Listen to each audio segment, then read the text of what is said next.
Hello everyone, and welcome to the Ultimate Tax Smackdown Challenge.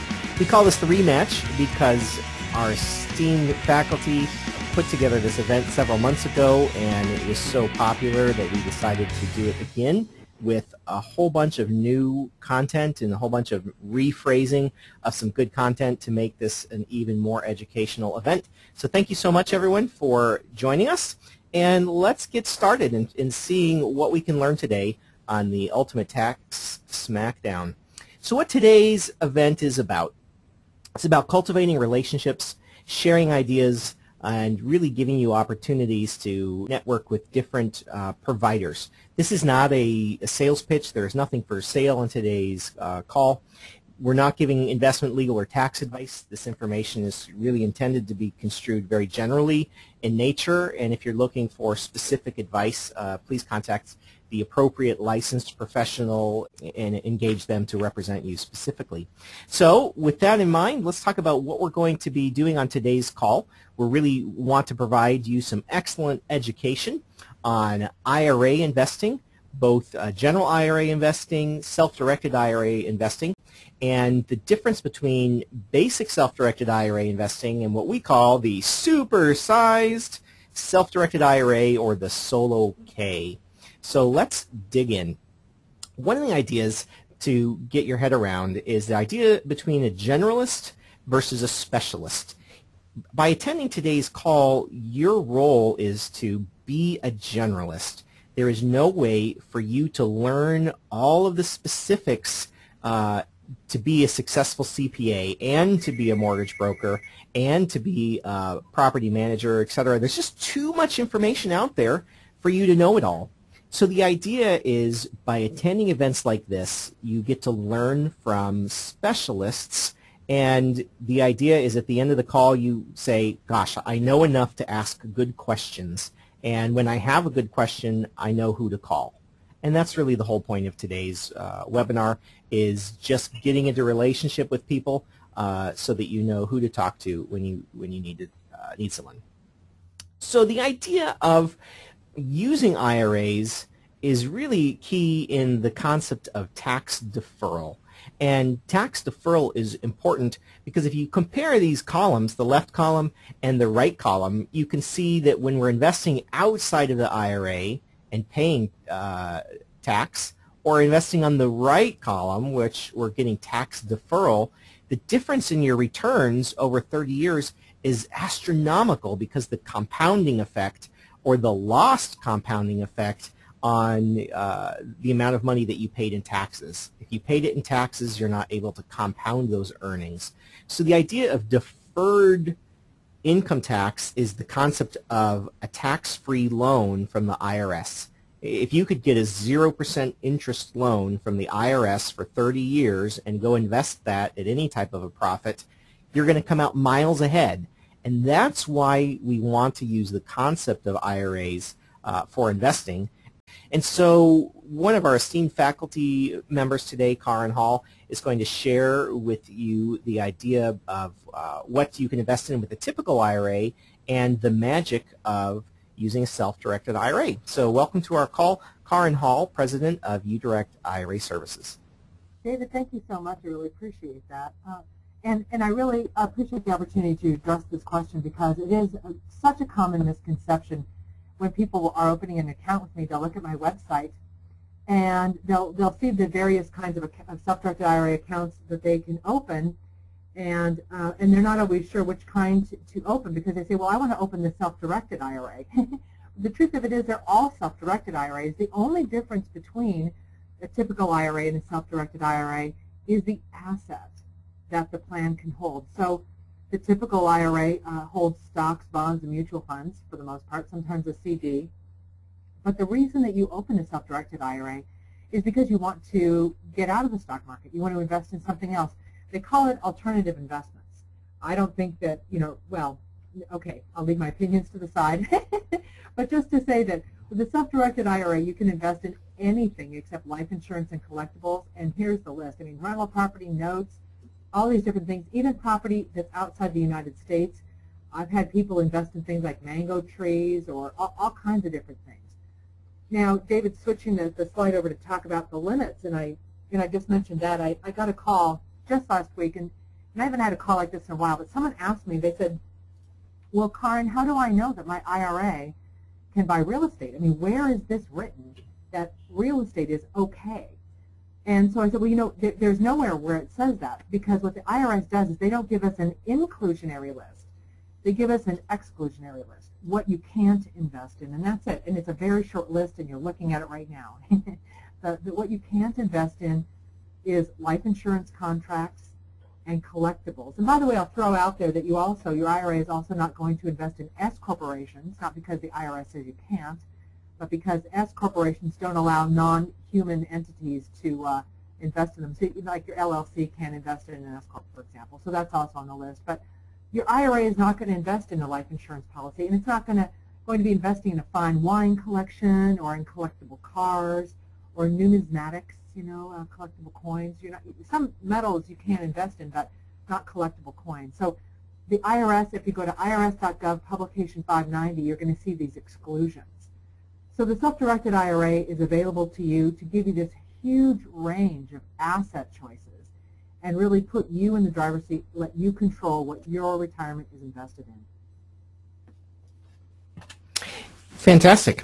And so when you're looking at how to invest your self-directed IRA, Kaaren, when I'm working with investors in an investment strategy consultation, helping them figure out really how to deploy their funds into real estate investments, one of the things they always say is, David, where do I get the money to fund my IRA? Could you talk a little bit about that?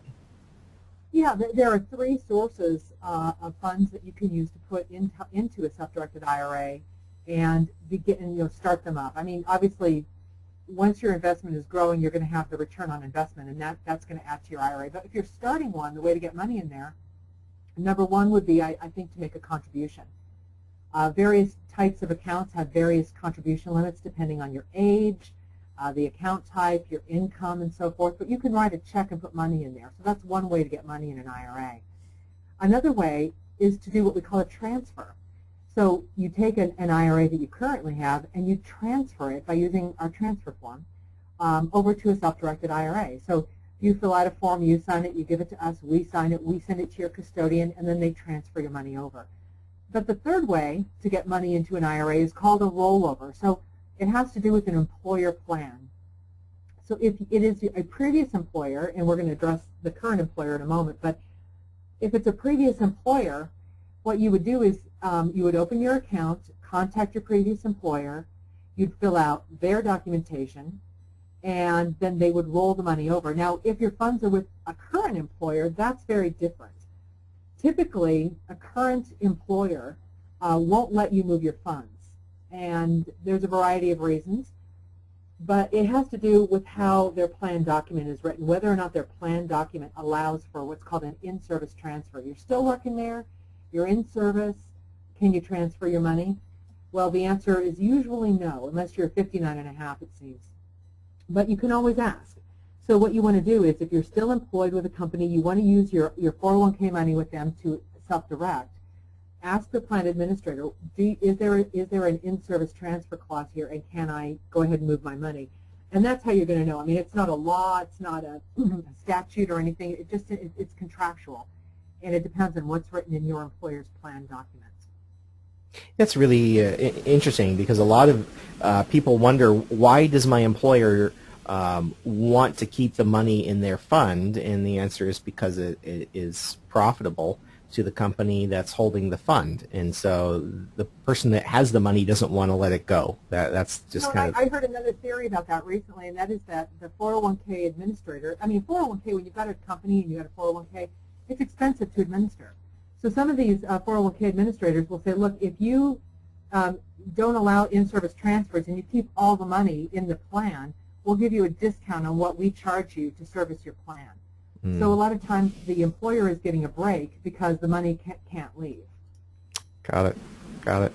So we put together this chart, really, which is the meat of this particular seminar, which is examining the difference between an IRA, a Roth IRA, a a 401k, and cash. And we left these on this chart, and whether it's a self-directed IRA or a traditional IRA, or a self-directed Roth or a traditional Roth, or self-directed 401k or traditional 401k, the rules are pretty much the same. And so you can think about this from a self-directed perspective or just from a traditional perspective, because as Kaaren said, the only difference between a self-directed plan and a traditional plan is what the plan can own, what assets can be inside of that. So let's welcome to the call our resident tax expert, Amanda Han from Keystone CPA.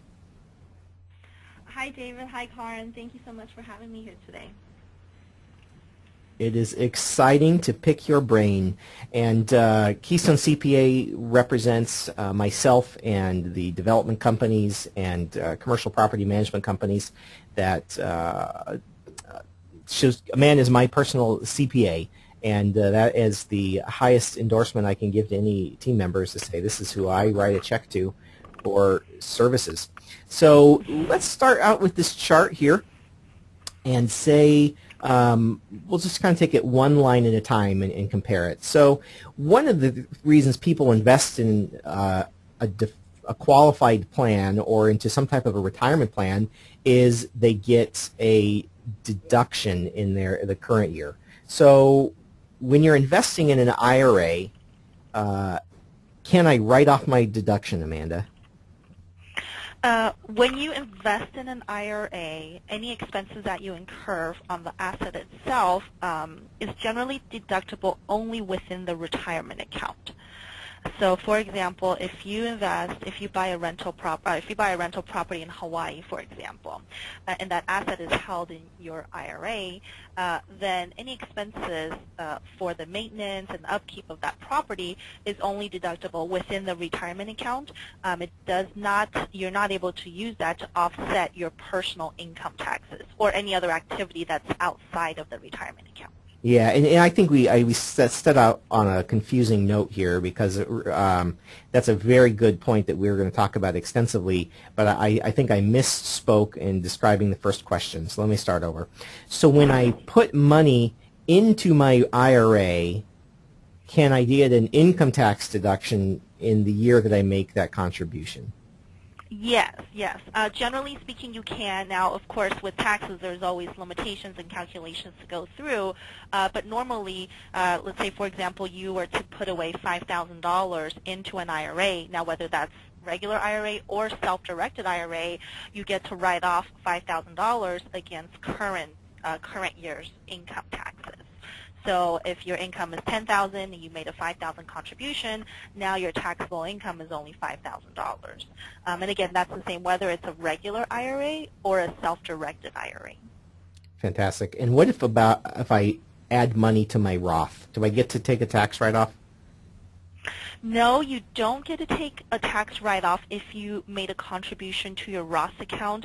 However, what I love about the Roth account is that the money that you put into the Roth grows tax-free for you permanently, meaning not only do you not pay taxes with the returns that's generated in the retirement account, but when you take it out at retirement as a distribution, you also don't pay taxes.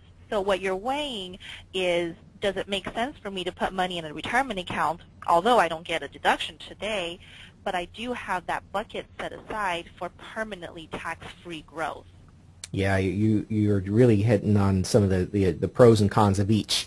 And when we call this the Smackdown event, we're really not looking for a champion winner. You know, who is going to win with the IRA, the Roth IRA, or the 401k? There isn't really a winner, because there's pros and cons to each of these plans, and so the idea is for you as an investor is to be a generalist and figure out in your particular situation which of these plans is most appropriate for you.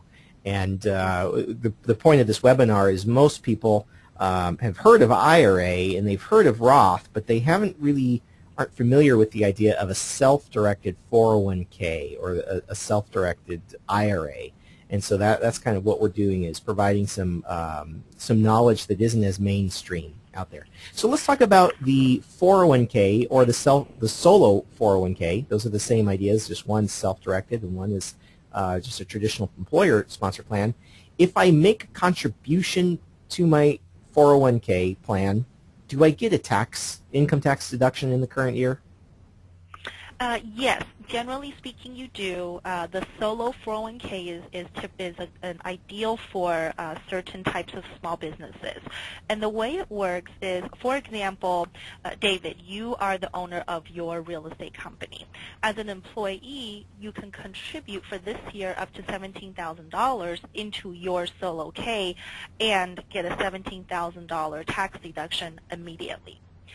What's really powerful about the solo K is that as the employer, meaning in this example your real estate business, can also make a contribution on your behalf to your retirement account. And so they can contribute up to 25% of what your W-2 payroll is going to be.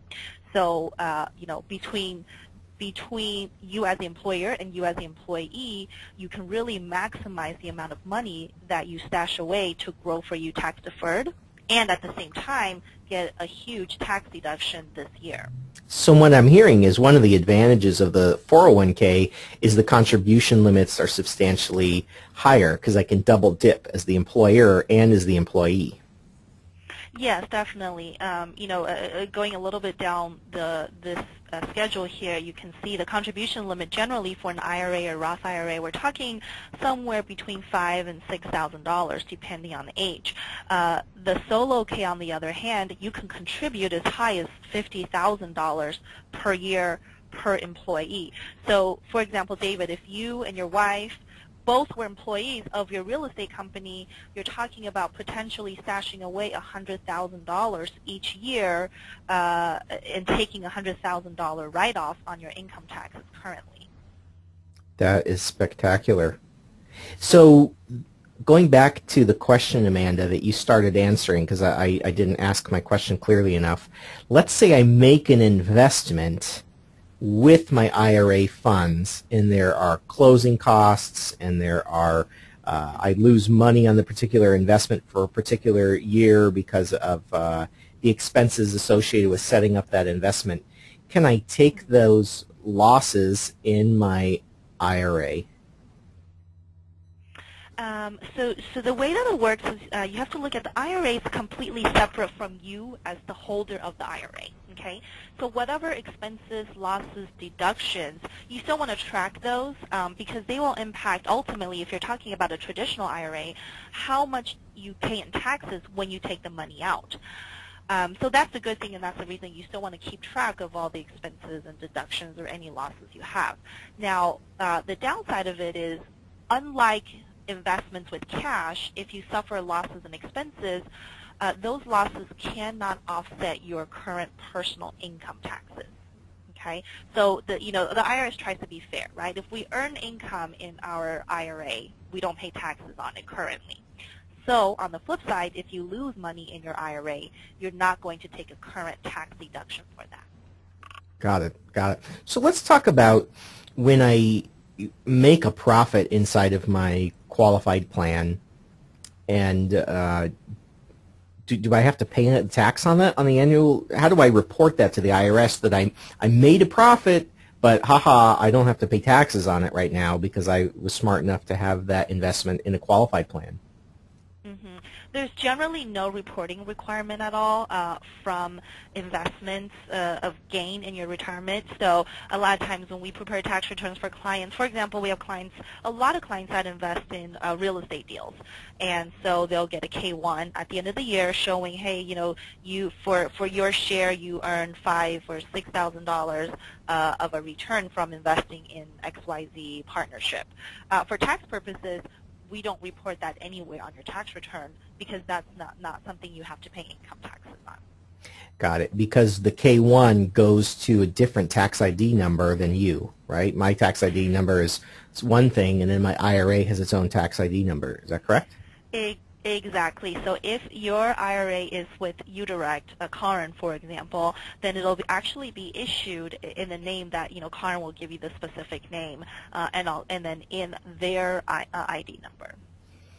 So when we are withdrawing money from our IRA, there's different ages that we can take money out tax-free, and what happens if we, when can we take the money out of our qualified plan, and do we pay tax on it when we take it out? Could you talk about that? Yes, I'd be happy to talk about that. So just kind of going down the order on the schedule here. The first column for the IRA, the retirement age is 59 and a half. I really don't know why the IRS likes half ages. It's kind of like a 3-year-old says, I'm 3 and a half, So when we turn 59 and a half, we can take money out of our IRA. That generally will be taxable. The reason being we took a tax deduction when we put the money in. Okay. The next one is the Roth IRA, same distribution age. You can take it out at 59 and a half. Now the Roth, remember what we said earlier, the benefit of that is when you take distributions out, you don't have to pay taxes on it. So let's go over an example. If I put $100,000 into my Roth money, that money grows, let's say, for the past 10, 15 years I had rental income, it appreciated in value. Now my $100,000 investment is worth $500,000, right? We'll be very excited about that. When we took that money out, the entire $500,000 is not subject to taxes because it's a Roth. It comes from our Roth IRA. Okay. The solo K, what I love about it in terms of taking money out is that it's actually a younger retirement age. You can start taking distributions from 401k at age 55. I would certainly like to retire earlier than later. That seems like an appealing thing to me, is to get that that tax deferred income stream turned on sooner. So we before the webinar, we had a great conversation about creditor exemption and whether, for example, let's say I'm driving down the street and I run over someone's cat and they sue me and win a judgment against me, and my insurance either doesn't pay or I've exceeded my insurance limits and I now have a judgment against me. Can that creditor, the person who I owe money to, can they go after my retirement funds to get paid? And again, we're not lawyers, and this is not our specialty, but we do work in this world a lot, and so we're going to give some general ideas for you to talk to your attorney about whether using an IRA plan or a qualified plan is a form of asset protection. So, Kaaren and Amanda, do you have thoughts about that? I do. I do do a lot of presentations with an attorney who's an estate planning attorney and an asset protection attorney. We talk about something that we're not discussing today called the checkbook IRA and how it can add asset protection to an IRA. So from him I've learned that basic IRAs, even the solo K, doesn't have what's called an anti-alienation provision like you have in an employer plan. In the industry we call that the OJ clause. So you may wonder how O.J. Simpson kept his NFL pension in his situation. It's because employer plans, like a pension, have something, again, called the anti-alienation provision. But IRAs are something different. These are not those qualified plans. They're not employer plans. Even a solo K is really a plan for an individual.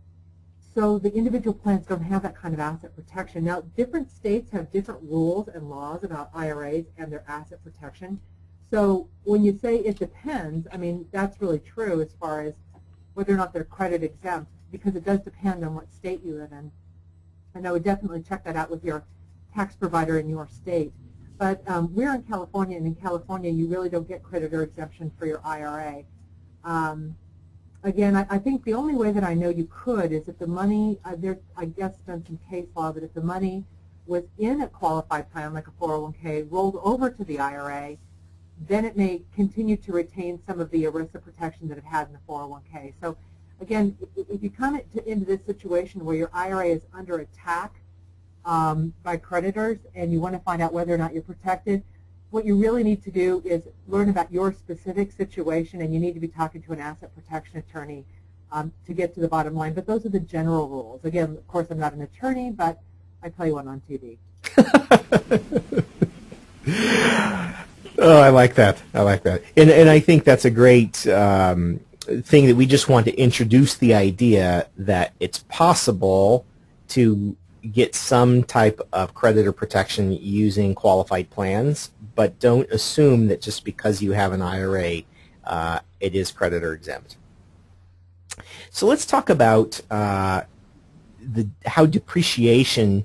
So let's say I buy, one of the great benefits of real estate is depreciation. So I buy a property that produces income. If I'm buying that in an IRA, that income is tax deferred already, so that's great. But then there is depreciation that comes off of that property. Let me take a step back, because in order for us to talk about depreciation, I think we need to understand UDFI and UBIT. So just let's take 2 steps back. Let's talk about UDFI and UBIT and what those are and how those might affect your particular retirement plan, and which how that those different types of taxes might impact a real estate investor. Sure, I can take that one, and Kaaren, I'm sure you can add to that as well. UDFI is unrelated debt financing income tax. It's a little unknown tax or hidden tax that not a lot of people are aware of. Typically, when we talk about using our retirement account to invest, it's with a general understanding that we don't have to pay taxes on it, right? Either until we take it out, or in the case of a Roth, it's going to be permanently tax-free. So what the IRS has come up with is that, first off, they have provided a loophole that allows us to leverage our retirement income when we invest. So, for example, if I had $100,000 in my retirement account, but I wanted to buy an investment property that was worth $150,000, okay, we are allowed to use leverage to acquire that investment property. So that's the pro. Now, the downside is the IRS says, well, if you did use leverage or borrow in order to purchase this rental property in our example, then you may be subject to this little hidden tax called UDFI taxes, and that is currently at 35%. Okay, so the way that it's calculated is basically whatever the net taxable income is from that investment, you would take a percentage of the you calculate whatever the outstanding debt portion would be, and then apply a 35% tax to the extent that you've leveraged on that real estate. It's something that for individuals who are investing in leveraged real estate, leveraged assets, that you need to be concerned with. Not everyone has to pay UDFI taxes, but just like with anything in investing, you need to run through the numbers with your tax advisor to see whether or not this makes sense, whether or not you are even subject to the UDFI taxes, and if so, are there any ways around that? And one of the ways to protect yourself from UDFI taxes is with depreciation. Just like we take depreciation when we invest with our personal cash or money outside the retirement accounts, we can also take depreciation with our money in the retirement accounts. And so whatever depreciation you can take on an investment property, that will decrease the amount of UDFI or potential UDFI taxes that you may have had to pay. I think that's a great explanation. So when I make a profit in an IRA, that portion of the profit that's on my money is tax deferred. The profit that is generated for the use of debt inside the IRA, that's subject to the UDFI tax, but the depreciation can be used inside my IRA to basically create a loss or a phantom loss in my IRA, such that I might not have to pay as much UDFI tax. Is that correct? Exactly. And so, just like when we invest, if we buy investment properties with our cash, the goal is always to, at a minimum, try to get tax-free income, right? So meaning we're using depreciation, we're using home office expenses, I mean all the other write-offs we can to essentially not pay taxes on the cash flow we get from our investment property. So all of those same strategies, well, not all of them, but a lot of the same strategies still apply to investing in a retirement account. So you're maximizing your expenses to offset the taxable income and in turn offset or completely eliminate that UDFI tax of 35%. What I love about the solo K, since we're talking about a smackdown, is that the solo K is one of those little loopholes where if you invest in leveraged real estate with your solo K money, you actually don't have to worry about UDFI taxes at all. That's fantastic. So as a real estate investor, I am really drawn to the solo 401k. I get higher contribution limits. I don't have to pay UDFI, which means I can get more financing inside of my my qualified plan without paying taxes on it. Let's talk about the contribution limits and tell me about tax-free contributions for life and how that works. Sure. You know, the one thing in talking about contributions earlier, at the beginning we compared IRA, Roth IRA, 401ks. It's important to understand that these plans are not exclusive of each other. Okay, so a lot of times people think, well, you know, like what Kaaren said, people call and say, well, I want to do a self-directed account, but maybe don't know what type of plan to open up.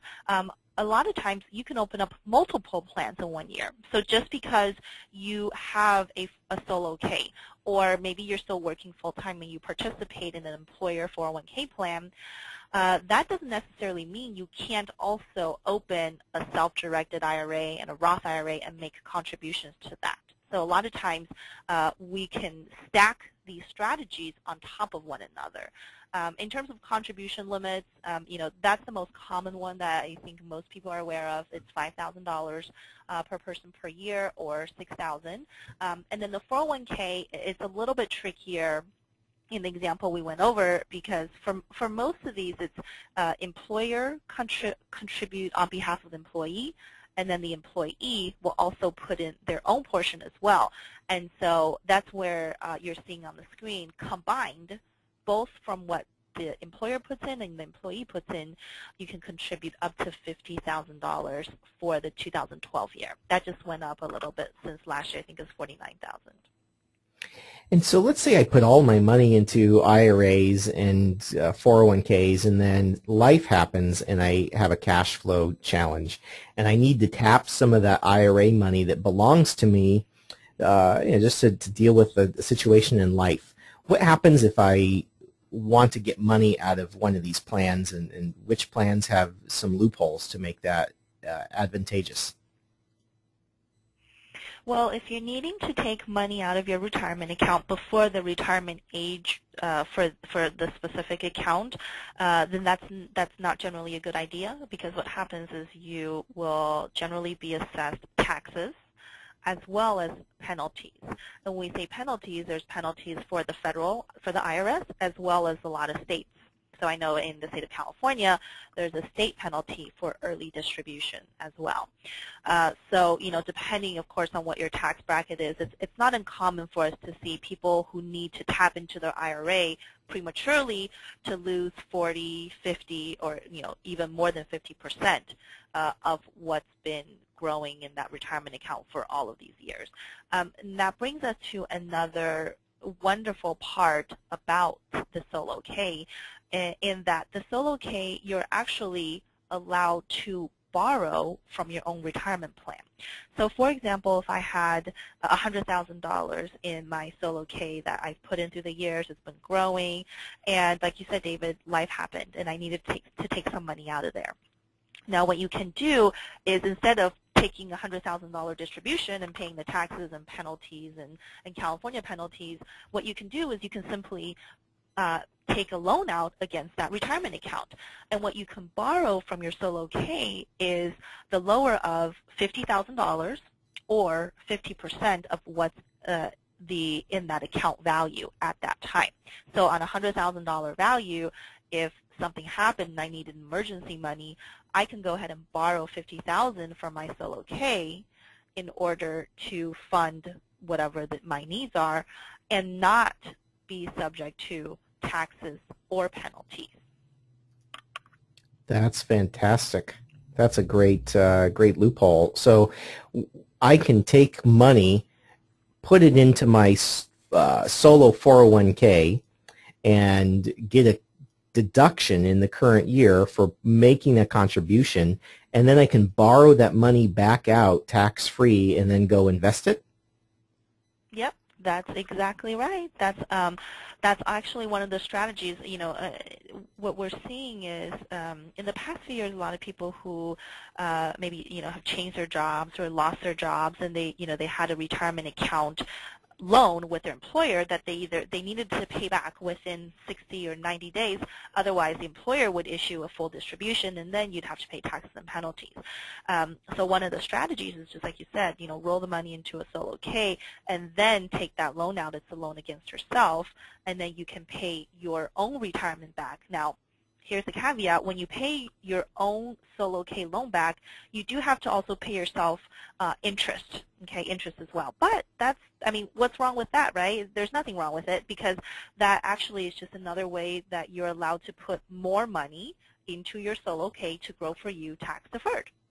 Yeah, that's kind of actually seems like a loophole to me, because if I'm paying myself interest, as long as I use the loan proceeds for an investment purpose and I'm paying interest to my solo 401k, can I deduct the interest payments to my 401k? Yep, you definitely can, because it's just like any legitimate expense, a borrowing expense that you need to operate the investment property that you have. Yeah, so even if someone didn't want to own real estate inside of their solo 401k, it seems like such a great opportunity to actually fund your solo K, borrow the money back out, go buy the property you were going to buy anyway, then pay interest to yourself, and then you're getting a deduction outside your IRA, and then 401k, and then your solo 401k is growing tax deferred. This seems like a great, whoever invented that is a genius. David, I have something I could add here. Amanda made a really good point about how people have, taken their previous retirement accounts and created a solo K account and then, used the loan feature. One thing that's really important, the IRS wants to see that you are using your solo K for retirement purposes only. When it comes to these retirement accounts, IRS is really adamant about that the reason you have this is to save for retirement. So if you're going to take a plan loan, that's great, but just make sure that in subsequent years you make a contribution. Otherwise, the IRS could claim that you had personal benefit of your IRA, and it could be a prohibited transaction. And the prohibited transaction rules are pretty steep. Basically, what they do is disperse your entire account to you as a taxable event. So just avoid that trap, and make sure that if you do take a solo K loan, that you make a contribution to your solo K account in the coming years. And that's a great point. I think with any retirement account, really the goal is to fund as much as you can, because like we were talking about earlier, the slide that David you showed is the power of tax-deferred growth or tax-free growth. So if I'm someone who set up a solo K, if I'm in a tax year where I have to pay taxes, then why not pay towards your own retirement account instead of paying the IRS, right? Or even if I'm in a year, let's say I had a really bad year and I really didn't have too much income, instead I had some losses on my business activities, well, guess what? Here's an opportunity that maybe I can contribute to the Roth bucket of my solo K, so that I could have a piece of Roth money within my 401k account to be growing tax-free permanently. So either way, there's so many opportunities to contribute to the retirement account and have that tax-free, tax-deferred growth potential. The solo K seems like such a good plan. There's got to be a reason that everyone doesn't do it, and I think that reason is eligibility. So could our excellent faculty really talk about who is eligible for each of these plans and what the restrictions are specifically for the 401k. I'd be happy to touch on that for a moment and then let Amanda pick it up. Basically, with the 401k, your eligibility, you have to be self-employed first. And you also need to have a company with no full-time W-2 employees. Because once you hit about an employee hits about 1,000 hours a year, they're no longer, it changes your plan from a solo K to a full-blown 401k. So you can have part-time employees, and Amanda can expand on that, but no full-time employees except you and perhaps your spouse in the business. So that's the eligibility. You need to, again, be self-employed with no full-time W-2 employees. So Amanda, how would you add to that? Yeah, I would just add to it that your business must be an active trade or business, meaning your business, you just can't be in the business of holding rental real estate.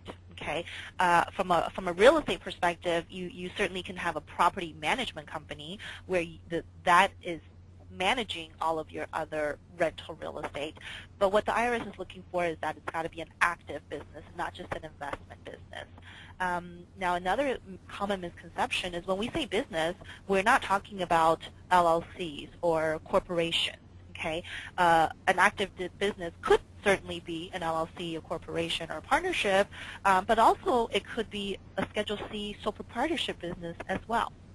So as long as you have an active trade or business, and the employees are you and or your spouse only, you generally could have the eligibility to open and fund a solo K. Some other items, Kaaren, you mentioned part-time. So what's the definition of part-time? Well, if you have an employee that's other than you and your spouse, as long as they work less than 1,000 hours a year, you generally still could qualify. Or your employees, if they're under age 21, that's also another loophole or exemption. Or if they're union employees, or this is an odd one that I don't see too often. If your employee is a non-resident alien, that's okay. You still could qualify for the solo K, even though that non-resident alien is not you or your spouse. There is a lot of things to know, and implementing your investing plan and your tax deferral plan can be really complicated. So at the very end of this, we're going to have the opportunity for questions. So if you want to start thinking of your questions or writing in your questions now, we're going to take some Q&A at the end of this webinar. So I want to make sure that each of our faculty members has an opportunity to really share their specialty and how we can get our services to those people who are looking to bring specialists into their world. So just a brief moment about our company. Hassle-free cash flow investing helps investors implement their plan. So bringing together a group of specialists and being the quarterback of your team and helping you put together an investment plan that's integrated from an IRA perspective, from a tax counsel, from a legal counsel perspective, really helping you think through all of the ideas and the components and making sure that you have your team in place. And at the end of the day, we help connect you to specific investment opportunities in the world of real estate, be that single-family homes, or you decide that you want to own apartments, or maybe you want to own commercial property, or you want to have participate in a group investment or a real estate syndication. Those are things that our company offers to our clients.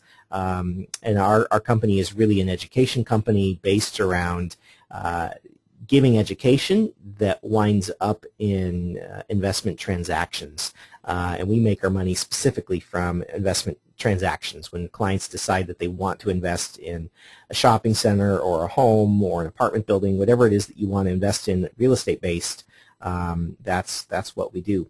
So Kaaren, your company is fantastic. The clients of mine that work with your company rave about the customer service that they experience. Many of our clients are invested in syndications through their self-directed IRAs that your company is the custodian of.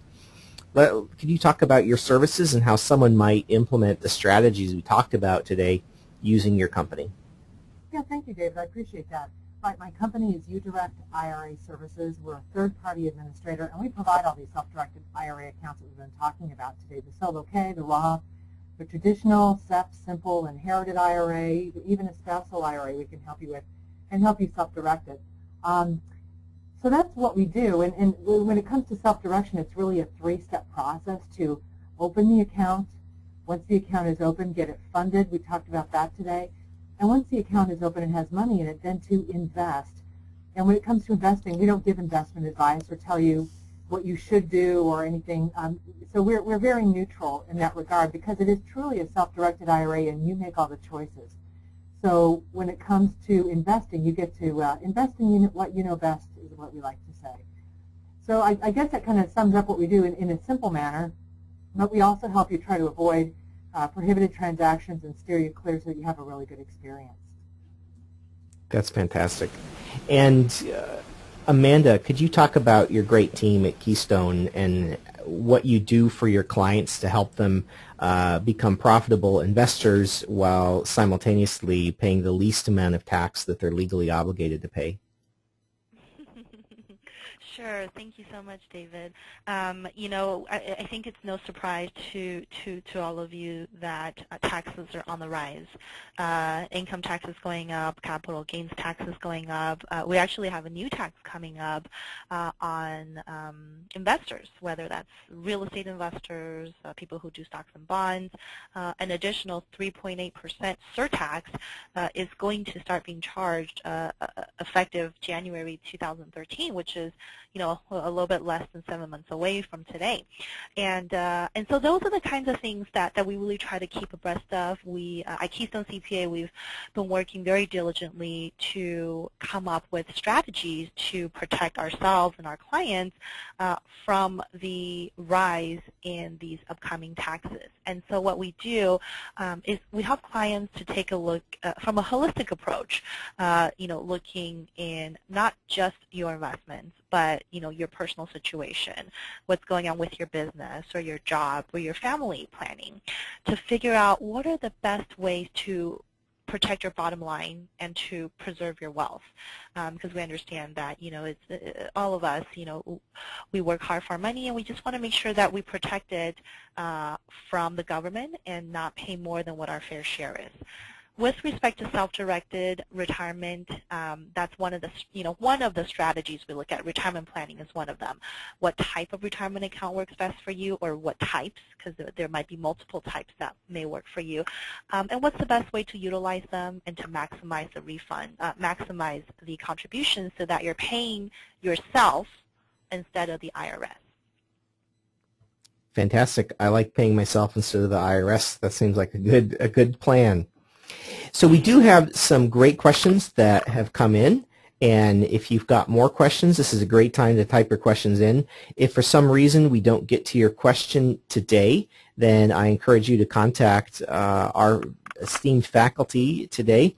Our respective websites are there. We've all written various publications that you can download for free at our various websites, and we've got some great questions. So one of our attendees has asked, can I do a solo IRA if I'm only a sole proprietor? And I'm not sure exactly what the question means, but maybe we'll answer that two ways and say, can they do a self-directed IRA if they're a sole proprietor? And then, can I do a solo 401k if they're only a sole proprietor? I mean, the answer is really yes on both. Amanda was just talking about how even if you are a sole proprietor and only file your income on Schedule C, that yes, you can have a solo K, and both can be self-directed. So the answer is yes to both. Yes, I agree with that too. Great. And again, you can, yes, you can have both, and you may be able to contribute to both of them in the same year as well. Fantastic. One of our attendees asked if it's possible to get a download of today's presentation, especially the chart that we created. And the answer is yes. If you attended this webinar, we will send you an email with a link to not only a download of this presentation, but also a video.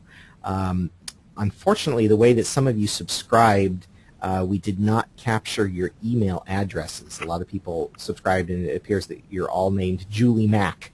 So I know that there are not 20 people named Julie Mack on today's presentation. So if you could send an email to David at hasslefreecashflowinvesting.com. You can see it right there on the screen. David, that's me, at hasslefreecashflowinvesting.com. Send that email my way, and that way we can get that video recording out to you, as well as a copy of today's presentation, including the chart. We had another question that says, I am 50 years old and planning for retirement. I have a retirement account through my employer. I would like to withdraw funds from there to invest in real estate. Can you advise as to which plan is best, a solo K or self-directed IRA? Well, I'm going to start on that one too, just to say that I think she said she's still employed there, so I don't know if she'll be able to take that money in self-directed at all. She may have to wait until she leaves employment in order to be able to roll it over. And so that's the part of the question I'll answer. Yes, I mean, one of the things we talked about earlier is that just because you have an employer plan doesn't necessarily preclude you from contributing to an IRA. So that's another option is, consider opening and funding a self-directed IRA. You can certainly do that even though you are an employee and participating in an employer plan. I agree with Kaaren. If you're currently employed and all of your money retirement money is with that employer, then it's not likely you can transfer the money over to a self-directed, but still ask the question of can I make an in-service transfer? You can't have a solo K unless if you also have an active business. So, to answer your question, yes, you may be able to open up a solo K this year if you had another business that you're operating. Maybe you sell some stuff on eBay or Amazon, some other type of self-employment or active business aside from the W-2 job. Another strategy to look at is with your current 401k plan with the employer, is there an opportunity for you to take a loan out? You can take a loan out, depending on what your account balance is, but let's say you can take $50,000 of that out and use that directly to invest in real estate without having to pay any taxes and penalties on your ability to access those funds. So that's also another option. Another thing to consider, you have to just do the numbers, because the question was posed, can I take a withdrawal?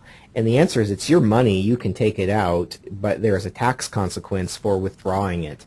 And it is potentially possible if you've got enough accumulated loss, or your investment opportunity is strong enough, or your investment opportunity creates a large enough passive loss through depreciation, that taking the money out of your IRA, paying the tax, potentially with the offset tax benefits that come from owning a great property, maybe that property has some tax credits associated with it, or there's some reason that it makes sense to pay the taxes and own that investment outside of your IRA, and then go back in and restart your retirement plan in a self-directed manner, even after you've paid the taxes.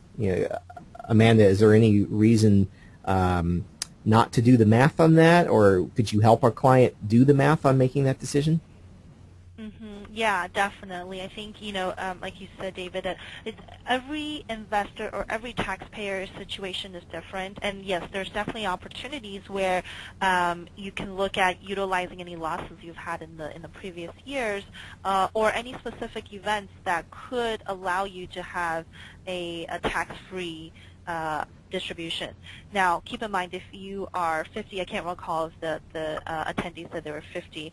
If you're under the distribution age of 55, you are still going to be subject to the penalties, potentially. There are also strategies around how to avoid that as well, but we won't get into that. It's more of an advanced class.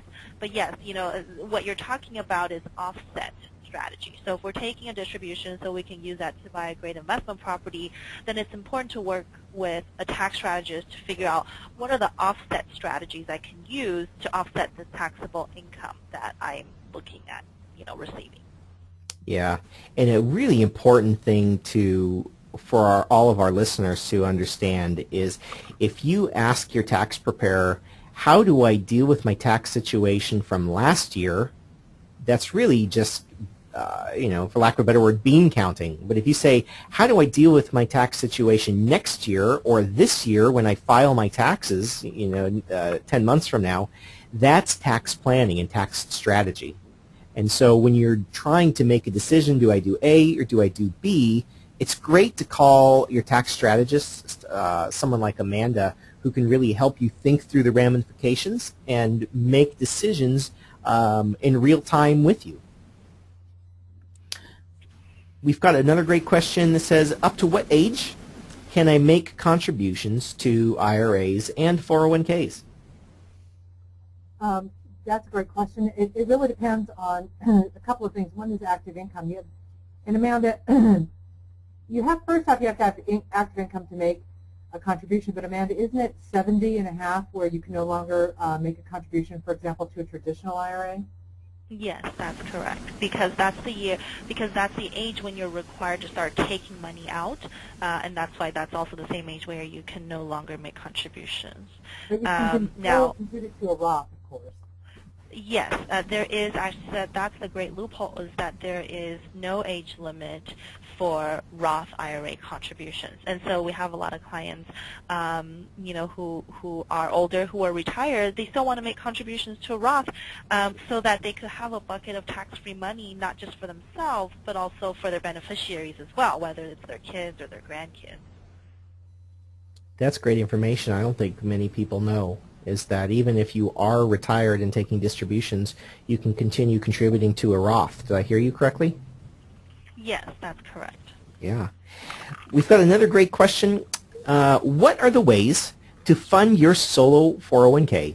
Can you roll over the existing traditional IRA? What about life insurance annuity, which invests in stocks? Let's start with the first question. How do we fund our solo K, and how do we do a rollover to an existing, how do we roll over our existing traditional IRA to a self-directed IRA? I'll jump on that one too. I think that you can go ahead and transfer over an existing, for example, pre-tax account like a SEP, a traditional 401k. You can transfer or roll it over into a solo K. But one thing you can't do is you can't roll over or transfer any money into the Roth portion of an individual K account. The only way to put money into the Roth portion of a solo K is by contribution. So if you have a Roth IRA, you can't roll it over or transfer it into a solo K Roth bucket. Also, you can't, if you want to, you can't convert your pre-tax money into the Roth bucket of a solo K. So basically, otherwise, all the same rules apply. It's just that the Roth bucket of a solo K is kind of special. I mean, you can contribute $17,000 a year in there so long as your income allows it, but you're not going to transfer any money into the Roth bucket portion. Now, the next portion of your question, which was regarding life insurance annuities, I'm not quite sure I understand. So if you want to get more clarity on that question, maybe type it again with a little more detail, or you can ask that question offline. Yeah, because one of the things about IRAs is that an IRA can't invest in life insurance. But if you have an annuity and it's already in and you're going to cash it out, then if it was your liquid cash, it would be a contribution. Amanda, do you see any other way to work that? No, and annuities are also very tricky as well. You know, there's a lot of things to take into consideration when we talk about cashing in an annuity too. Well, I want to say thank you to everyone on our call today. We are at the top of the hour, and I really appreciate all of your time. Look forward to being in communication with everybody who attended today's webinar. If we can add value to your investing or in some way, please tell your friends about our great events in the future. And I want to thank Kaaren Hall from Amanda Han from Keystone IRA, and Kaaren. I have it all mixed up today. That's okay. Yeah, I thank you to Kaaren and Amanda for providing us some great content. Oh, my pleasure. Thank you for letting me be on the program. I really appreciate it. Yes, thank you so much.